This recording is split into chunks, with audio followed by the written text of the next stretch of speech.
Hello, Tamara, and welcome back to another session of our beautiful podcast that we are creating and improving on every week. And it's great to be back in the chair. Yes, wonderful. Well, great to see you.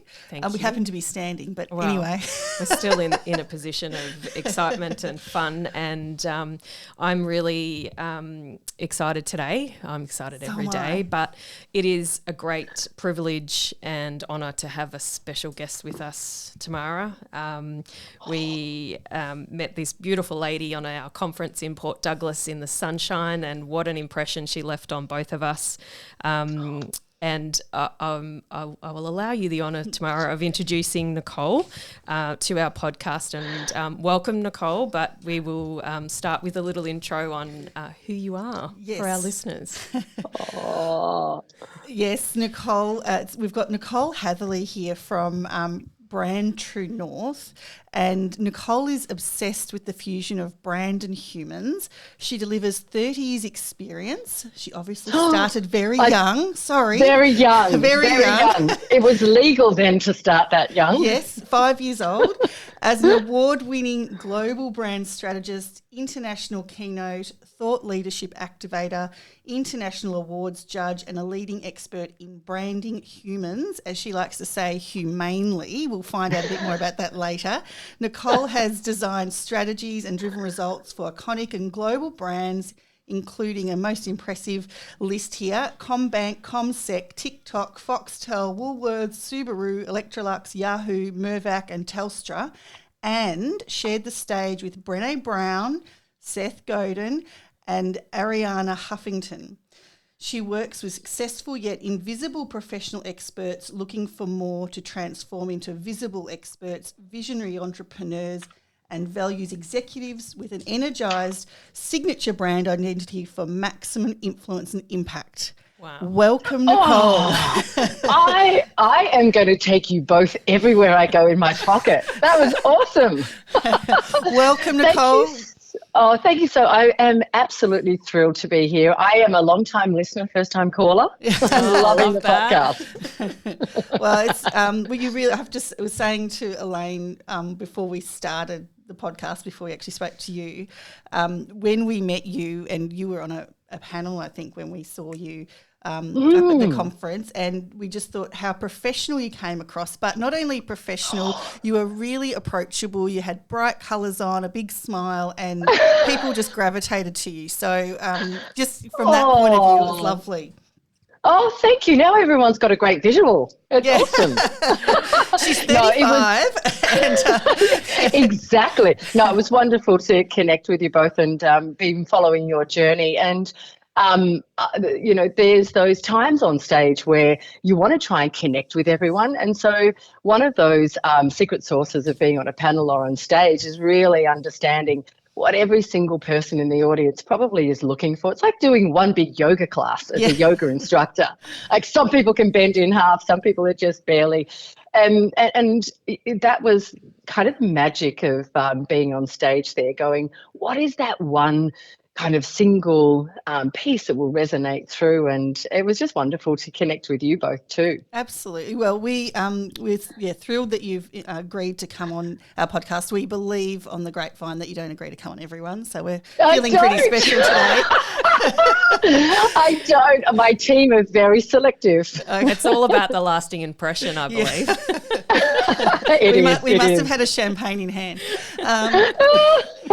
So we might, if you don't mind us asking you a couple of questions just to get started. Just if you could maybe share with us and our listeners a little bit about your journey to where you are now, if that's okay.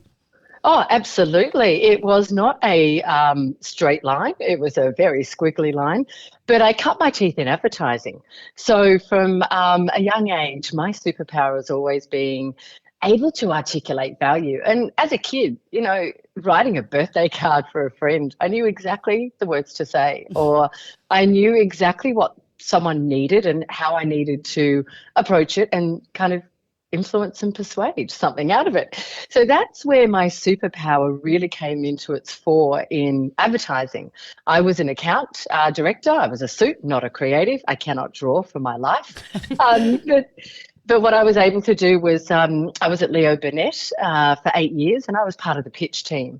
And so the pitch team was a very strong pitch team. I think we converted about 75% of all of our pitches. And that strength was the ability to see a customer or client or a potential client's the value in their brand, their business, and their products. And I was then able to create that strategy around how we would articulate that value and how we would articulate it from a client or customer or audience point of view. And so I got really good at that. It became second nature because we had to win stuff and then we were winning awards. And then I went to the dark side. I went client side. I wanted to focus on one brand. I wanted to pour all my magic into one brand. And that lucky brand at the time was Foxtel. And I was running with the brand and acquisition machine of what Foxtel is. So I'm actually a direct marketer by trade, which turned into a digital marketer by trade. So I'm quite scientific. There's an art and science and a mathematics about the way that I market. I love that. Yeah, it's quite pull this lever and you'll get this. So I was able to do that at mass scale. Like when you think about Foxtel and how many pieces of paper we used to put in people's mailboxes back then, I think we had like every month 1.1 million pieces of letterbox drops going out. And we had 74 permutations of the different shows that we would put on these pamphlets, depending on the demographic of the wherever a person was in Australia and what they were inclined to watch. It was nuts. It was crazy. Big matrices. Yeah. So I really got the understanding of the strategy, the nuts and bolts, the fundamentals. How does this work? Not just being the colouring in department that most people might think we are in brand and marketing. And then I moved to CommBank, and 10 years in CommBank as an executive manager really gives you the economic rigor. I did my what's called RG 146. I put myself, they put me through Deakin University, and I became it's basically a micro and macroeconomics. And I really learned how businesses ran from a financial point of view, and that business acumen really climbed up. In the last 5 years, I was part of the Women in Focus community team in Commonwealth Bank. That sounds interesting. You told us a little bit about that off air. Yeah. So Women in Focus is an amazing community. We had about 80,000 women in business connected in digitally and offline. And that's what I oversaw, their connection to inspiration, information, and each other. And that was incredible understanding, especially women-led businesses, what we do differently, what we need differently, like ring-fence portfolios of banking products, because we don't have the collateral behind us that men might have because we've got the gaps in our career, etc. And so it was just really fascinating knowing how women-led businesses ran from micro to mid to big. So and it is different, isn't it? Like it is 100%. Even just the culture and how they lead teams, and obviously there's the finance side of it as well, which is fascinating. Yes, there is. We want to change the world, and we want to bring everyone along with us. And so when we're in business, it usually is a passion or a purpose. There is a reason behind our businesses greater than transactional, and we try and get the right people around and do the best by getting the products and services out there. But it's a lot. There's a lot to do when you're a business owner. 100%. So from CommBank, where did you sort of go from there? How did you get from there to where you are now? To here, a nice little step change. So I went out of my own into Brand True North via a wonderful online retail e-commerce business, which I was head of brand, and we had a very, very aggressive growth strategy that needed to be in play and launch into America. So I did that. It's meant to be 6 months, did that for 10 months. So now you can imagine I've got about almost a decade in advertising. I've got another probably 14 years in corporate, and now I've cut my teeth on e-com retail growth. So I've got kind of this kaleidoscope of skills and knowledge and hunger. And I go out on my own and I launch Brand True North. And Brand True North does what it says on the can. I create brands and human brands on purpose. I love that. Yeah, it's great. I'm so into it. And I've got bags and bags of tools, tricks and strategies that come along with it. So how long have you had Brand True North for? Yeah, I've been out on my own for 6 years. It feels like a lifetime and only a short time all at once. Yeah, fantastic. And I think a lot of our listeners will be in businesses somewhere between, 0 to sort of 5, 6 years. So I think just to see your growth in that time, I think they're going to find fascinating. Can I ask you another question? Can you explain a little bit about what branding is, how you see branding? I know it's a simple question, but I don't know that it is that simple, is it? It's one of the best questions you could have asked now, because I can tell you the word brand is probably as unique to each one of us as we are. There's probably, 7 billion interpretations of brand. It is overused and underused all at once. But get this, in its essence, a brand, my brand, is only what you feel. It doesn't actually exist. So my brand is how you feel. Yeah, love that. And whether that's a product or service, a tangible product, it's still, if my brand was beautiful glassware, then that brand is how you feel about the product. So it's really interesting. When we get into brand, it's all about just two things. It's all about persuasion and it's all about feelings and emotion. And so when we get into brand and marketing, and as you know, and as you've seen along the way, and you're in with the podcast, etc., we've got a lot of tools and a lot of AI and a lot of shortcuts that actually can take us out of our own brand and marketing. And when you think about how dangerous that is when brands are so and they need to be really influential. They need to influence an outcome in a human being, and they need to do that through emotions. So when we start kind of getting away from our own, I guess, marketing ecosystem and getting to funnels, etc., and that low touch or no touch, we're really taking the human out of brand. I firmly believe that you can never take human out of brand. It's very hard to have a brand that stands without human touch or human emotion. So that's all it is. Brand is persuasion, and it's also influencing an outcome based on emotions. That's all it is.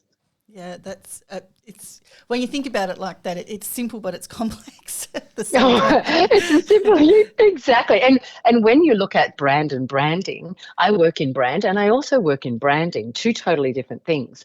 The brand is the essence, the feel, the personality. The things that I work in, you cannot touch and feel. The outcomes you can.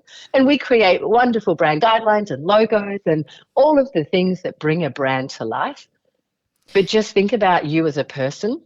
Everything that's on the outside is what people see, but on the inside is your personalities, your attributes, your narratives that are going on, the true real you, same as a brand. You can wear that personality on the outside, but really what I work in brand is that essence and that concept and that feeling, and nothing you can touch and feel, unfortunately. That would make it a bit more genuine, would you not say? Yes, it does. It does. You can do a lot more because it's intrinsically human. A brand is intrinsically human. It has to have the hallmarks of personality, and also reputation, and it's got to also have an impact. And so do we as humans. This is where the fusion of brand and humans, and might I add, leadership, all are the same thing. Leadership is just basically how you show up in your professional brand. That leadership is just brand. It's how you show up. What do you stand for? What do you not walk past? And what's your impact as a leader? It's the same thing. So brand, humans, and leadership, all one bucket that I get to work in. Lucky girl. So I just have a question. What should we be really focusing on in terms of these brands? So you mentioned personal brand, professional brand, and our business brands. Great question. What are the differences? Yeah, great, because we're all confused now. If we stepped back, it was only about 25 to 21 years ago, but really 21 years ago, that this concept of personal brand came into the fore, the brand called you. Before that, we didn't really have to stand up and stand out as a human, because we were in the Industrial Revolution, coming through kind of factory working, and then we were mostly in corporates or businesses. So we didn't have to stand up until email came in. And literally, that's where personal brand was born. So fascinating. So you had to, when people's inboxes were starting to get filled up, you had to actually stand out in their inbox as a salesperson, as whomever you were. So that started the personal brand. Hi, I'm Nicole. Then you actually had to introduce yourself so you would stand out. Anyway, fast forward to pre-pandemic. Everyone understood that their personal brand was who they were outside of work, who they were, and they could bring a little bit of their humanity into work, as we all heard probably about 5 years ago or so. But then with COVID and the pandemic actually crashing our personal and our professional lives, where we got to see all of our colleagues' homes, their cats' bums going across their unmade beds. I don't know why people did Zooms with unmade beds. I don't know about you guys, but I totally abandoned any makeup, or I don't think I washed my hair for a while, but it actually collided. And coming out of this beautiful collision, which I celebrate, we're now confused. Is it our personal brand? Is it our professional brand? So we, as humans, have got 3 brands. We've got our personal brand, and that can never be taken away from us. We need to actually be still investing in our personal brand. And that personal brand is your personality, your attributes. It is your identity, who you are as a person. Now, your next one is your professional brand. So that's your business brand if you're a business owner as well. It's everything in the professional bucket. It's you as an entrepreneur. But when I work with entrepreneurs and professional experts who are building their own businesses or their social impact, I'm working in that professional brand area. And then we've got a purpose brand. And that purpose brand is what every human should have a hold of. Why do I do what I do? What is my purpose? And purpose brand, when it gets evolved or elevated, is your thought leadership. So thought leadership is where I work in that space. Activating your thought leadership is basically bringing to your audience and to society as a whole what your purpose is, what you believe in, what you won't walk past, what you know. And that's untethered from your business or brand. That's you as a person. Did you say it's a bit like your morals in a way? But yes. Yeah, okay. Yeah. It could, or your thought leadership is just your area of expertise as well. So my area of expertise is human brands, branding humans, and that's quite unique. And it's also thought leadership, which is quite unique as well. So I have the absolute privilege of gracing some of the scariest big ass stages across the globe, speaking about my thought leadership. And so they are, this is my thought leadership. But I believe in this because I believe that there is a absolute shift in every single human when they can see, activate, and then experience the incredible value that they bring into this world. And if they can do that on a professional level, and there is economics that is bettering themselves, their family, their community, as well as society, I'm all for that. So that's why I do what I do. But coming back into thought leadership, it can be a social impact thought leadership. It can be an area of expertise, like some of the incredible professors I work with at Australia's top universities. I work with them to get their thought leadership out much more fluidly and fluently because they're academic. And so they're not used to promoting themselves, really, are they? Absolutely. That's exactly it. None of us like talking about ourselves. We're not wired to. So I just help people get over that hurdle when it comes into. Yeah, I don't think I've met a microphone that I haven't liked. I have to say, I love how you've unpacked that. It's made me look at things on a different level, completely different level around branding. And when you go into that level, when you look at your personal brand, that's your identity. It shouldn't shift too much, but that's how everyone identifies you. Your professional brand is your reputation. Are you good at what you do? No matter if you're an executive or a manager or in corporate, or if you're a business owner, entrepreneur, or if you're a thought leader or a social impact warrior. It doesn't matter, but anything you're doing professionally is all about your reputation. And then your purpose brand is all about your impact. So when we put that all together, that, my wonderful friends and listeners, is your signature brand. It's amazing. That's very, very, very well said. I was wondering though, what do you think is the best way to align, say, our brand with our purpose, and how do we sort of share that far and wide? How would you? Fantastic question. Every single person who is in your audience or who's watching you, whether that's on Instagram, whether you stand on the stage, whether they're thinking about buying your product or your service as a coach or a mentor, anything you're doing that someone can actually interact with you, they're asking three things in their mind. Why you? Why this? And why now? And if that doesn't gel with the person who's wanting to interact with you, their humanness gets kind of rubbed up against the inhumanness. So what that means is when you have a purpose or why you do what you do, or if you've been doing it for a long time, that storytelling has to come out, because people are wondering why you, why this, and why now. So what makes you a credible expert? Why are you interested in this? Is this just a flash in the pan? So I started our episode with saying, I've had a superpower since I was a child. So this is never going to leave. If I'm ever going to do someone's branding, this is innate. This is my DNA. So why me? Why this? Why now? By this stage of us chatting, it's really clear why I do what I do. I do it for the human benefit. I also do it for community benefit and the benefit of society, when we can show up and share our value with clarity, consistency, and cut through. Love that. Gosh, so many powerful thoughts and ideas in what you're saying, and just a different way of thinking about things. Could I? Yeah, we want to know. We want to know why you're doing this, and that has to be on your LinkedIn or on your about page for me to know, like, and trust you and move forward in that interaction. It's sort of that social proof, isn't it?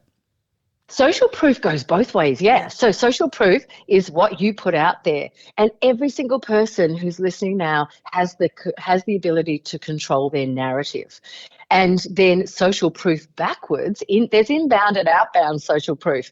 So I manage my own social proof, which means I've got a certain narrative out in there, in the ether. I think I have the first 7 pages of Google is I own. And that, when you look into it, can look and feel different. But when you actually click into those links, it's all saying the same thing. I align vision, I articulate value, and I amplify visibility for professional experts, entrepreneurs, and executives. And then there's a whole lot of stuff under there. But it's very clear what I do, and it doesn't matter what brand I do it under. Everyone knows what Nicole Hatherly does. Yeah. And so social proof then comes back to me when people are in social media going, oh my goodness, I just did Nicole's brand catalyst session and I am blown away with the ability to articulate my value, blah, blah, blah. That's social proof back. But they're just taking their cues off me and using my words. And so it takes probably 12 to 24 months for that. I say it's not a mountain you're climbing. It can feel like it, but it's a garden that you're seeding. And all different things will come up at different times. But now people can go to my garden, which is all my social proof, including journalists with my media kits, etc. They can go and pick out whatever they need and want and take it away. And so it's really amazing when you start seeding the garden with social proof and helping other people seed into that garden.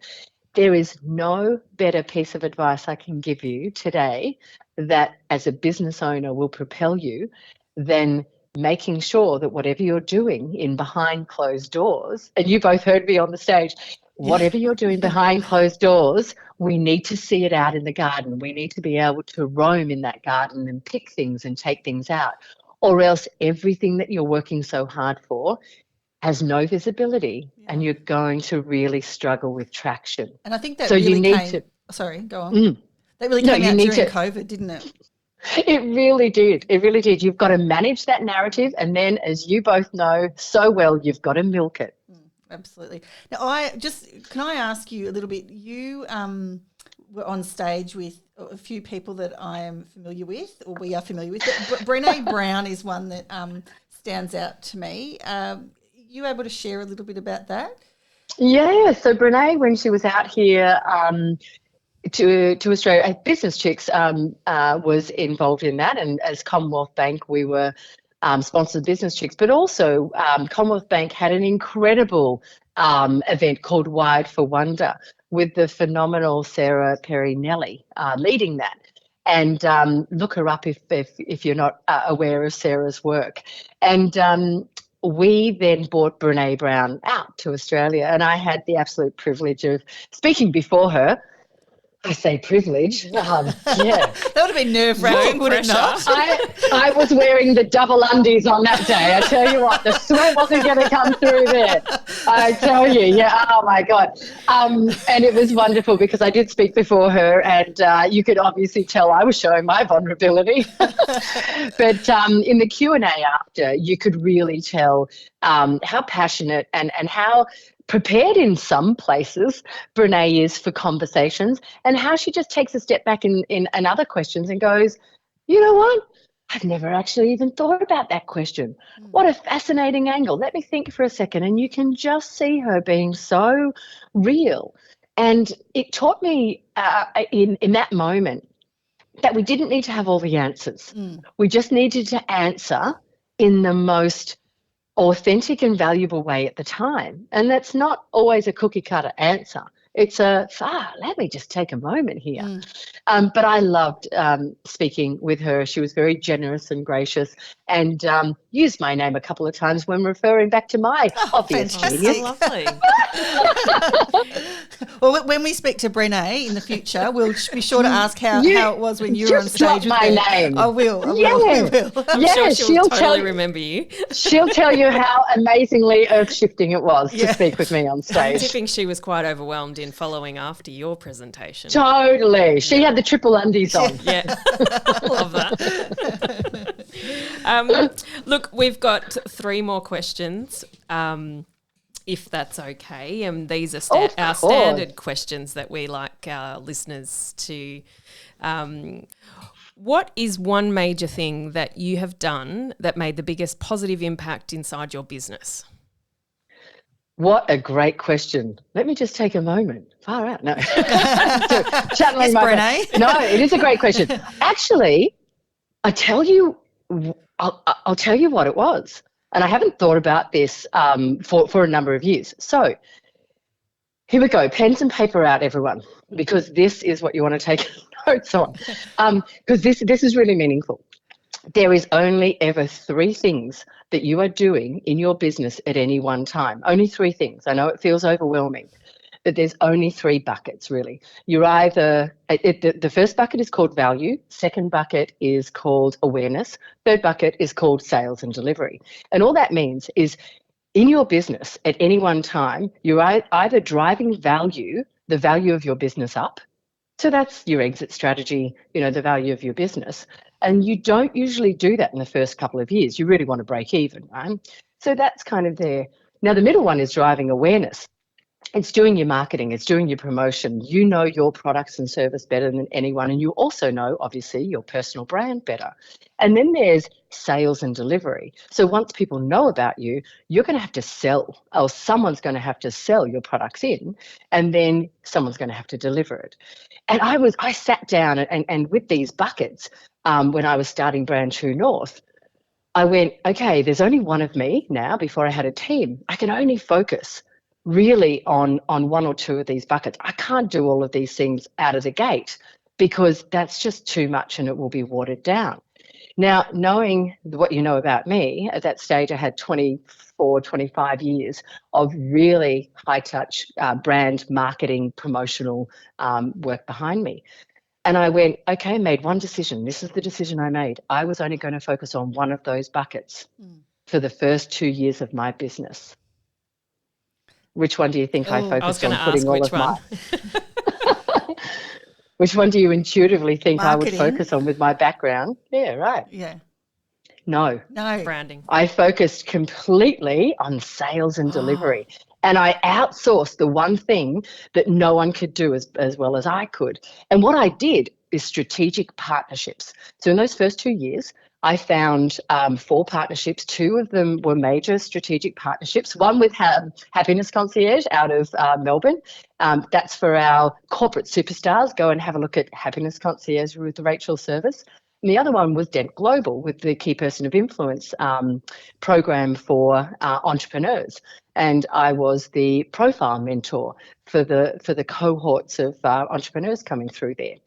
And so I added value to their programs. I was a head facilitator, co-creator of content, and then I delivered really kick-ass content, if I may say so myself. I'm sure you did. But I also got learnings from the audience, and obviously they then came and followed me, and some of them are still some of my best clients. And that was all part of the joint venture, the deal. And so they would then, they had a lot of reach. They had more budget than me. They had more influence than me at the time. They would do a lot of my marketing, a lot of the content they would then market. I would just repurpose that content. I wasn't creating it. But it gave me a high level of integrity. It gave me a high level of she knows her stuff, or else she wouldn't be working at this level. And then I was able to do a lot of things off the back of that. As long as I sold and as long as I delivered the programs inside my business, that's what I did for the first 2 or 3 years even. And that was spectacularly successful for me. When people come into their own business, they tend to, or in that first 5 years, they tend to focus on the value and awareness. And then they outsource the sales and some of the delivery. But that's really the secret sauce. That's you. You can outsource the marketing, but you have to be a part of that as well. Your face has to still be a part of that. But it's such a good question that you asked, because I hadn't thought about it. If I had done it to my area of expertise, but not honed the sales and the delivery of what I do, I wouldn't be where I am now. Yeah. Oh, what a great story, and especially with your background to say that's where you focused. It wasn't necessarily where you're trained. I was white knuckling it because I'd not done sales before. I hadn't had to sell. All I had to do was make it look great and have a good strategy behind it. I'm a strategist, not a salesperson. Did you find that overwhelming though at the time? Yeah, totally. Totally. But what happened was because that was my real and only focus, I just made sure I mastered it. Yeah. So I put all of my time in mastering the sales and delivery side of it, making sure that everyone felt like they were just so loved up and looked after and coming out with tangible and actionable results that they wanted then to tell their cohorts about. And that's what happened. Yeah, fabulous. I love that story. What do you think then would be the best piece of advice you would give a new business owner, someone starting from scratch or in their first 12 months or so of business? Yeah, I know. I know exactly what it is. And that is that best piece of advice for any business owner is to focus on your brand as the human behind the business as much as the business brand. So that means you need to be visible and you need to be authentic and actually have some kind of alignment with the business and the story for people to buy into. It's very hard for people to buy into the story of your business, even if it's Kathy's cookies. You know, Kathy was, that whole story of I just made Kathy's cookies up, and Kathy's listening and she's got cookies. Tell me about it. You know that Kathy's cookies is going to have an inherent story. Yeah. So we need to be visible. And the best piece of advice, and everyone get their pens out and write this down, your work doesn't speak for itself. So true. Ever. 100%. I agree with that 100%. So it's all about getting out of your way and making it possible for you to speak up and stand out without feeling like a boaster or an imposter or a wanker. You know, it's actually getting out of your own way to get the message of the business there. But you need to be visible and you need to be authentic as well. So do not forget about your personal brand when you're working on the professional brand of your business, and also bake your purpose brand in. Don't bolt it on. So it flows through. It's not just an add-on. I'm just visualising that. So Yeah, it's just a lot of businesses will focus on the business and then put a social impact or a purpose statement as soon as the business is up. Is we give 10% of profits to X, we help Y. Try and bake that in your as you're growing the business, so it's inherent in the business. The business is, as the business does well, so does the social impact of the business. It's an actual human arm of the business, not a bolt-on of the business. Yeah. Fantastic. A last question. I'm so excited. I feel like I need to watch or listen to this episode again very quickly because there's so much gold in here. But lastly, what is the most successful marketing strategy that you have implemented that actually brings in business? Okay.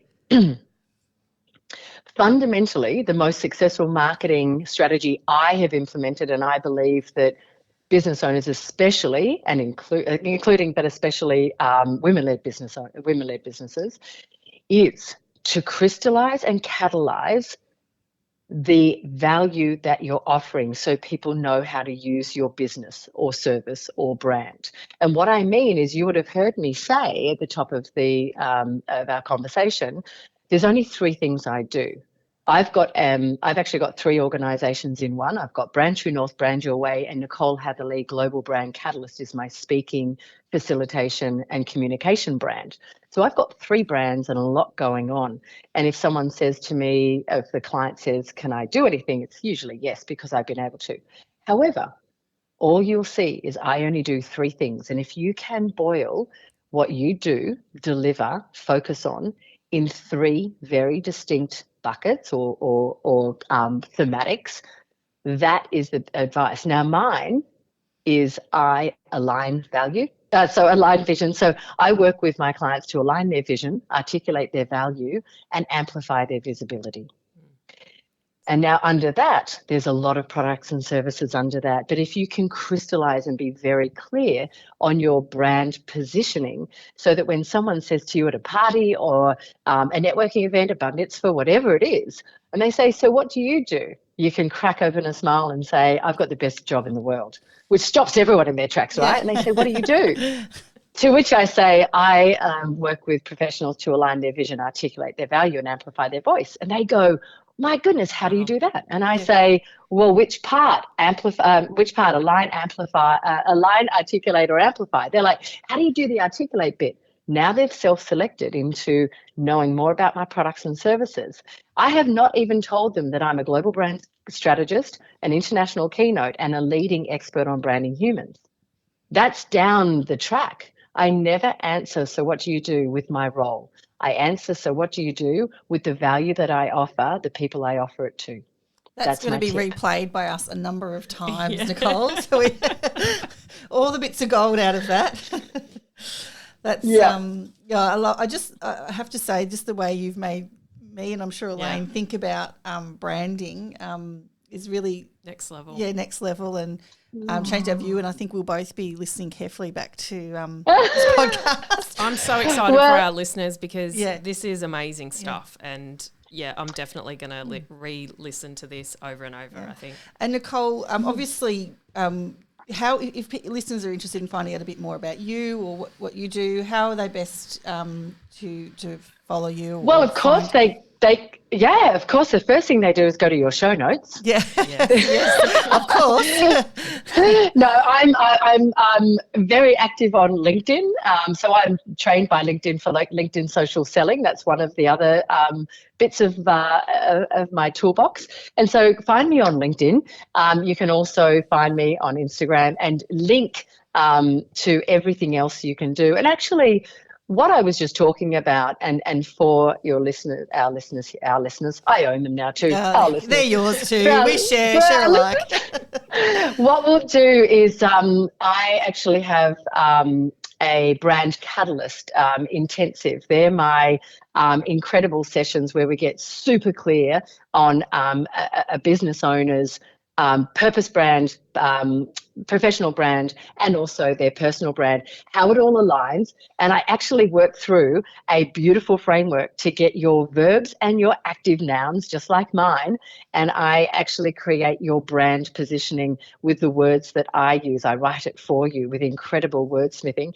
But what we'll do is in the show notes, we will put a link to that, and also a very valuable discount for any one of our listeners here. That would be we'll just wonderful. put a code that's just for this podcast, dib, dob, so that anyone who's wanting to dive in and be able to really align their vision and articulate their values so that they can show up and shine in the world, let's do that together. That's fantastic. Well, thank you. That's very generous. I think we're all privileged to have you on our podcast today, and our listeners will be jumping up and down for joy and probably listening to this 2 or 3 times. Yeah, absolutely. I'll be listening back to it. It's been gold going back into kind of what I did, and even with what I know, how did I use that? And as a specialist, as we all are, a lot of the times we know what to do, but we just don't do what we know or do what we do for our clients. We've just got to be really keen-minded to do that for ourselves as well. So it was fantastic to go through some of these meanderings with you. Thank you. Thank you again so much for coming on our podcast, and we will no doubt see you around. You sure will. You've got me on chat now. Yeah. We've got you on socials. We've got you in our network, so that's great. Yeah, fantastic. Perfect. And absolutely appreciate you taking the time out and sharing with our listeners your pockets of gold. And it's been an honour and a privilege. So thank you so much. Thank you. And for everyone out there, go and unleash your brands on purpose. Yeah. Thanks so much. Take care. See you. Bye. You too. Bye. Bye. Thank you for tuning in, and congratulations on getting to the end. If you loved this episode, why don't you hit the subscribe button, share this podcast with a friend, and leave a review. Reviews and referrals are the best way to help a small business. If you are interested in downloading any of our free business resources, go to businessbydesignduo.com.au and click on the Business Resources tab. We're Elaine and Tamara, and we can't wait to have you back for our next episode. You can connect with us on socials, Business by Design Duo, or go to our website, businessbydesignduo.com.au. Have an amazing day.